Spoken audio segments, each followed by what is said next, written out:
Davi, um homem segundo o coração de Deus. Hoje nós vamos iniciar uma série de pregações com o tema Vidas que Inspiram. Na palavra do Senhor nós podemos olhar e ver homens e mulheres que fizeram diferença em sua geração e nós podemos aplicar os princípios que eles usaram na vida deles para os nossos dias e dessa forma a nossa vida também vai inspirar a muitos outros. A palavra de hoje está em Atos capítulo 13, versículo 22. A Bíblia diz assim: Achei Davi, filho de Jessé, homem segundo o meu coração, que fará toda a minha vontade. Davi talvez seja um dos principais personagens da Bíblia por ser talvez um dos mais conhecidos. Difícil acharmos alguém que nunca ouviu falar sobre o rei Davi. Interessante, quando a gente pensa sobre Davi, a gente lembra de todas as fases que ele passou. De menino, de guerreiro, de rei, de fugitivo, de adorador, de estadista. Davi foi uma pessoa que teve muitas faces, né? Ele foi alguém muito completo. E no meio dessa vida, teve muitos acertos e muitos erros. E eu queria, nesses breves minutos que teremos aqui juntos, falar um pouquinho sobre esses erros e sobre esses acertos e como nós podemos aplicá-los em nossa vida para que também sejamos pessoas que inspirem outros. A primeira coisa que a gente pensa de Davi, quando a gente lê na Bíblia, a gente lembra da história, é daquele jovem, daquele menininho que estava fazendo o que nenhum dos seus irmãos gostava e queria fazer. Eles estavam como militares, servindo lá ao exército de Israel, e Davi, aquele jovenzinho, estava lá, de trás das malhadas, como diz a Bíblia, cuidando das ovelhas, algo que ninguém gostaria de fazer. E aqui, o primeiro princípio que a gente pode aplicar para a nossa vida. Tem coisas que a gente não pode forçar a barra para a gente se colocar em posição de destaque, não é assim que funciona. Nós temos que estar onde Deus quer que estejamos. Ele estava lá cuidando das ovelhas e naquele momento era o exato lugar onde Deus queria que ele estivesse. Tempos mais tarde ele vai enfrentar Golias, e você lembra da história, e ao enfrentar aquele gigante, coisa que ninguém teve coragem de fazer, ele foi com toda a autoridade, com toda a coragem no Senhor, mas também tem uma coisa muito importante, ele já tinha enfrentado leões, já tinha enfrentado ursos, talvez nenhum daqueles militares que estivessem lá no fronte de batalha tivesse já passado pelo que Davi passou, porque ele estava lá, detrás das malhadas, e era lá cuidando das ovelhas que ele enfrentou o leão e o urso e se tornou alguém experiente, dependente e confiante no Senhor. Foi de trás das malhadas que, penso eu, surgiram as canções mais belas de Davi. Achamos que naquele momento foi onde surgiu o Senhor é o meu pastor e nada me faltará, Ele me faz repousar em pastos verdejantes. Foi ali, de trás das malhadas, sem ser visto por ninguém. Davi vai e vence Golias e a partir daquele momento uma revolução acontece em sua vida, se você lembrar da história. Quando ele vence Golias, aquele exército inteiro de Israel que estava paralisado, agora toma coragem, persegue os exércitos filisteus, derrota os filisteus e uma nova era nasce sobre o povo de Israel. As pessoas na rua começaram a cantar: Saul matou milhares, Davi 10 milhares. Davi, que agora, que até pouco tempo atrás estava ali escondido atrás das malhadas, agora causava inveja no rei Saul. Uma nova fase em sua vida, de escondido para público. Só que tudo isso, Davi, em nenhum momento ele manipulou ou ele tentou fazer isso acontecer na vida dele. Deus foi fazendo cada fase chegar na vida de Davi. E nesse momento em que a fama o alcança, nesse momento ele poderia ter achado, bom, chegou o meu momento de ser rei, mas na verdade era o momento dele de ser fugitivo. E se você lembrar, ele saiu fugido, Saul o perseguia, quase que o consegue matar algumas vezes, e foi uma vida muito complicada. E foi nesse meio, lá no deserto, fugindo, que Deus foi forjando Davi. Ele teve a oportunidade de matar Saul, se você lembra da história, mas ele falou aquela frase que nós aplicamos na nossa vida até hoje, né? Eu não vou tocar no ungido do Senhor. E muitas vezes algumas pessoas tentam manipular e fazer coisas para derrubar líderes, derrubar pastores, para assumir lugar, só maldição e tristeza. O que Davi fez foi esperar o tempo certo do Senhor.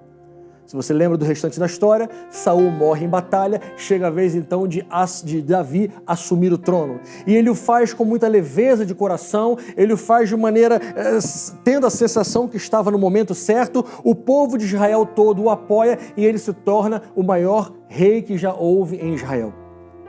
O ponto que eu queria agora relembrar e aplicar para a nossa vida é que ele mesmo sendo rei, ele mesmo sendo o maior estadista, a maior figura que o povo de Israel já teve, tanto que a bandeira de Israel hoje é a estrela de Davi, por exemplo, mas ele priorizou para o seu reinado não as suas atividades militares, não as suas construções, não as suas ideias. A sua principal atividade no seu reinado foi trazer a Arca da Aliança para o centro de Jerusalém e ali fazer um trono de adoração e louvor ao seu Deus e ao seu Senhor. Aplicando isso para a nossa vida, nós seremos pessoas que influenciarão outras, pessoas relevantes, quando nós, como Davi, levarmos a presença do Senhor para onde nós formos, porque nada há mais importante do que isso. Podemos ter muitos projetos, podemos ter muitos planos, mas nada disso é tão importante do que carregarmos a Arca da Aliança para onde nós formos. Isso que Davi fez mudou completamente a história de Israel e a história das nações que ao redor, a história das gerações que vieram posteriormente à nossa geração. Hoje, quando olhamos e lemos os livros de Salmos, nós somos impactados por aquele jovenzinho de há 3.000 anos atrás, porque o foco da sua vida era adorar o Senhor.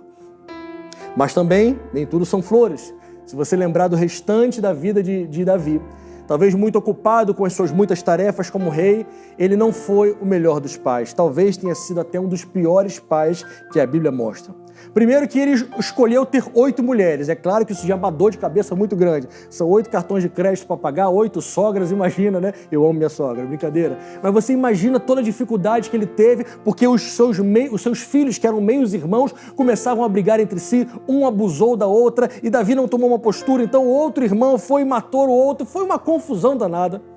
E mesmo ele não sendo o melhor dos pais, mesmo tendo tantas confusões em sua vida, primeiro versículo que a gente leu logo no início, a gente pode pensar, mas como é que Deus pode falar isso de alguém que ficou com Betseba, se você lembra essa parte da história, e fez com que o seu marido fosse morto em batalha, depois tomou outras mulheres para si, e foi uma confusão só. Como é que Deus olha e diz assim que ele era um homem segundo o meu coração?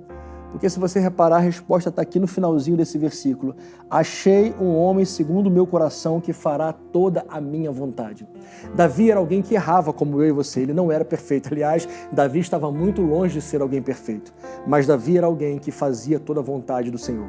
Em momentos em que ele quis fazer a sua vontade, por exemplo, quando ele quis levantar o censo de Israel, Deus trouxe juízo, muitas mortes aconteceram, mas ele se arrependeu e Deus o restaurou. Assim deve ser a nossa vida também, para nós influenciarmos as pessoas, para nós inspirarmos aqueles que estão ao nosso redor. Não podemos passar essa imagem de perfeitão, de inalcançável, porque na verdade isso é uma hipocrisia, porque nenhum de nós somos perfeitões ou inalcançáveis.